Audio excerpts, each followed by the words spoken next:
ये तेजी तो किसी और में बनी है। देखो तेजी का नाम लेते दो लोगों के चेहरे ऐसे खिल गए हैं, मतलब पूछो मत। स्टूडियो में जरा दिखाओ दो एक साथ हमारे कमोडिटी के दिग्गज नेहा जी और मृत्युंजय जी।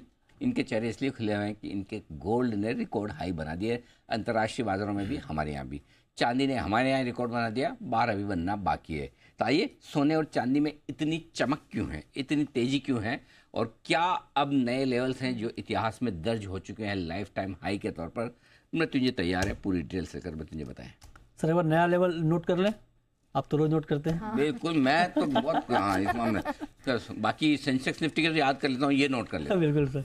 हाँ। सुबह जब मेरी आपसे बात हो रही थी उस समय 72,178 का हाई था। अब ये बदल गया है। हाँ, अब ये बदल गया, अब आ गया ये 72,828। 828 मतलब 73,000 के बेहद करीब पहुंच चुका है गोल्ड। चांदी 84,100 चांदी थी। नहीं सर, नहीं उस समय 84,102 थी। हाँ बिल्कुल थी, लेकिन अब सर जो मैं नया लेवल बता रहा हूँ आपको, हाँ अब जो है नया लेवल चांदी का 84,668। ओहो, 668। और ग्लोबल मार्केट में मैंने आपको बताया था 2412 का लेवल, अब वो बदल गया है, अब हो गया $2418। $2418। वंडरफुल। ये तीन हाई हैं, ये तीनों आंकड़े फ्रेम करा कर रखने लायक आंकड़े हैं। तो और आगे नहीं बढ़ेंगे? मतलब ये तो सर के नए बनवानी पड़ेंगे इस समय फ्रेमेबल है अभी तक के हिसाब से आज के लिए। ऐसे तो नहीं, अभी तो बढ़ने दो। बढ़ना बिल्कुल सर। तो बेतहाशा तेजी है, ऑल टाइम हाई 1,600 रुपए चांदी के दाम इस वक्त बढ़े हुए हैं। 1,000 रुपए से ज्यादा की तेजी अभी गोल्ड में है, और अंतर्राष्ट्रीय बाजार में गोल्ड का भाव करीब करीब $40 ऊपर है। अब इस बेतहाशा की तेजी के पीछे दलील क्या दी जा रही है, इसको जरा आप गौर से सुनिए, तब आपको यह अंदाजा लगेगा कि गोल्ड इस वक्त क्या खेल खेल रहा है। गोल्ड की जो आज की तेजी आई है, इसके पीछे तर्क यह है कि अमेरिका में प्रोड्यूसर प्राइस इंडेक्स में गिरावट आई है, अनुमान के मुकाबले गिरा है, और इसके गिरने के बाद इस बात की संभावना बढ़ गई है कि अमेरिका में जून के महीने में रेट कट होगी, उसका इंपैक्ट गोल्ड पर कीमतों पर दिखा है। दूसरी बड़ी वजह है जियोपॉलिटिकल टेंशन, क्योंकि आशंका इस बात की है कि ईरान इजराइल पर कुछ ड्रोन से हमले कर सकता है, और इसको मार्केट इस तरह से ले रहा है कि अगर ऐसा होता है तो सुरक्षित निवेश के तौर पर गोल्ड की डिमांड बढ़ जाएगी, क्योंकि जब भी दुनिया के आर्थिक हालात या राजनीतिक हालात खराब होते हैं तो सुरक्षित निवेश के तौर पर गोल्ड की डिमांड बढ़ जाती है। इस बार भी यही आशंका जाहिर की जा रही है। तीसरी बड़ी वजह है, जो वजह पहले से मौजूद है, सेंट्रल बैंकों की बाइंग लगातार हो रही है, चाइना बहुत बड़ी मात्रा में गोल्ड खरीद रहा है, ये सारी वजह है। लेकिन अब सवाल यह है कि आप देखिए कि जो भी पॉजिटिव खबर आ रही है गोल्ड के लिए, उस पर गोल्ड बहुत तेजी से रिएक्ट कर रहा है, लेकिन नेगेटिव खबरों की तरफ गोल्ड देख भी नहीं रहा है। नेगेटिव खबरें क्या है, इसको जरा आप देखिए। आपको याद होगा परसों ही इसी हफ्ते यह आंकड़ा आया कि अमेरिका में रिटेल महंगाई बढ़ी है।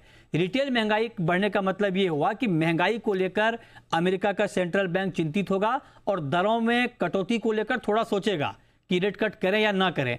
इस खबर पर कायदे से गोल्ड को गिरना चाहिए था, लेकिन गोल्ड उतना नहीं गिरा।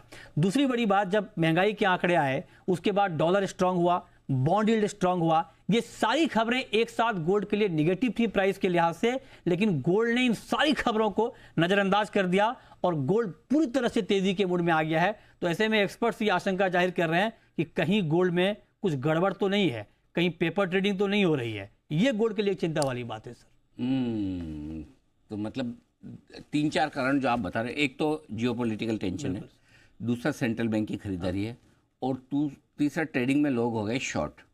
ये तो शॉर्ट तब तक रहेंगे जब तक इनका सेटलमेंट नहीं होगा। बिल्कुल। तो जिस समय वो क्या बोलते हैं इसको, एक्सपायरी होगी वहाँ की, बार सबकी अपनी अपनी जगह की एक्सपायरी रहेगी, करेक्ट, उसके बाद ठंडा होगा। तो अभी तो और चलना है, मतलब इसका मतलब बिल्कुल। अभी तो सर बिल्कुल आप किसी नेगेटिव खबर पे मार्केट रिएक्ट ही नहीं कर रहा है। हाँ, वो महंगाई के नंबर ऐसे कुछ नहीं, पीपीआई पे रिएक्ट कर गया है, सीपीआई पे नहीं किया। सीपीआई पे नहीं, 5 महीने के हाई पे। डॉलर इंडेक्स 5 महीने के हाई पे है, कुछ नहीं किया गोल्ड।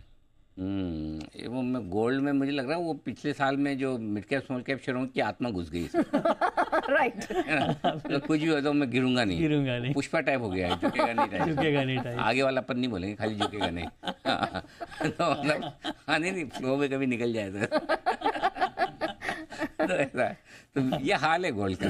बिल्कुल। हाँ, जरा कहाँ हमारे एक्सपर्ट, जरा एक तो हमारे बंसल जी, फिर हमारे सुमित जी जो चांदी पे एक लाख के टारगेट बड़े बड़े टारगेट लेके आए, ये सब बड़े प्रसन्न हो रहे होंगे। लेकिन एक बार मैं आज हट के थोड़े राय है ना, मैं शरजीत से लेना चाहता हूँ। शरजीत जी बहुत देर से चुपचाप मुस्कुरा रहे हैं, मजे ले रहे हैं। शरीर जी जरा गोल्ड पे और इस पे सिल्वर पे दोनों पे अपनी राय दीजिए। ये जो तेजी हो रही है ये सही भी है कि नहीं? नहीं, मेरे हिसाब से मृत्युंजय ने ज़्यादातर चीज़ें तो सम अप कर दी हैं। थोड़ा मैं सरप्राइज्ड हूँ क्योंकि वापस जैसे लिक्विडिटी इन्फ्यूजन पे तीनों एसेट क्लासेस एक संग चल रहे थे। आज आप अगर बिटकॉइन देखें, इक्विटी देखें और गोल्ड देखें, तीनों एसेट क्लासेस एक साथ चल रहे हैं। इक्विटी और बिटकॉइन तो चलिए समझ में आता है, रिस्की एसेट क्लासेस, बट जब आप सेफ हेवन खोज रहे हैं तो उसके एंटिसिपेशन में गोल्ड भी बढ़ रहा है और इक्विटीज़ भी बढ़ रही है, ये थोड़ा सरप्राइजिंग है। तो पेपर ट्रेडिंग वाला एंगल एक हो सकता है। जियोपॉलिटिकल टेंशंस तो ऑब्वियसली 3-4 पॉकेट्स हैं जहाँ कुछ भी हो सकता है, अंदाज़ा लगाना काफ़ी मुश्किल है, चाहे मिडिल ईस्ट हो, चाहे रशिया यूक्रेन हो, चाहे चाइना हो। तो मुझे लगता है 3 ऐसे जगह हैं जहाँ से जियोपॉलिटिकल टेंशंस अगर और होती हैं तो ये हो सकता है, बट शॉर्ट टर्म में ये एक एबरेशन है। मुझे लगता है ये कोरिलेशन होल्ड नहीं करना चाहिए और एज ऑन डेट जो सिचुएशंस है उसमें मुझे लगता है कि गोल्ड में तेज़ी थोड़ी-सी अनवारंटेड है, बट नॉनदलेस अब जो है सो है। तो बट मुझे लगता है कि यहाँ से बहुत ज़्यादा तेज़ी की मैं उम्मीद नहीं कर रहा सोने चांदी में। चांदी में तो आप फिर भी एक इंडस्ट्रियल साइकिल के संग थोड़ी बहुत अपमूव की उम्मीद कर सकते हैं। गोल्ड में मुझे थोड़ा मुश्किल लगता है और करेंसी वाला विपसॉ भी रहना चाहिए क्योंकि सेकंड हाफ में मैं ये उम्मीद कर रहा हूँ कि मोस्ट प्रोबेबली आईएनआर तो एटलीस्ट स्ट्रॉन्ग ही रहना चाहिए विज़ावी डॉलर, जैसे जैसे बॉन्ड इंडेक्स वाला इंक्लूजन का इफेक्ट दिखने लगता है।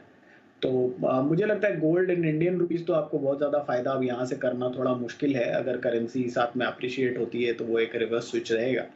डॉलर टर्म्स में भी मैं बहुत ज़्यादा बुलिश नहीं हूँ अनलेस एंड अनटिल साल के अंत तक कुछ ऐसा कैटास्ट्रोफिक होता है, चाहे फाइनेंशियल क्राइसिस के हिसाब से या जियोपॉलिटिकल टेंशंस के हिसाब से, तब हो सकता है कि आपको गोल्ड में और ज़्यादा मूव यहाँ से दिखाई दे।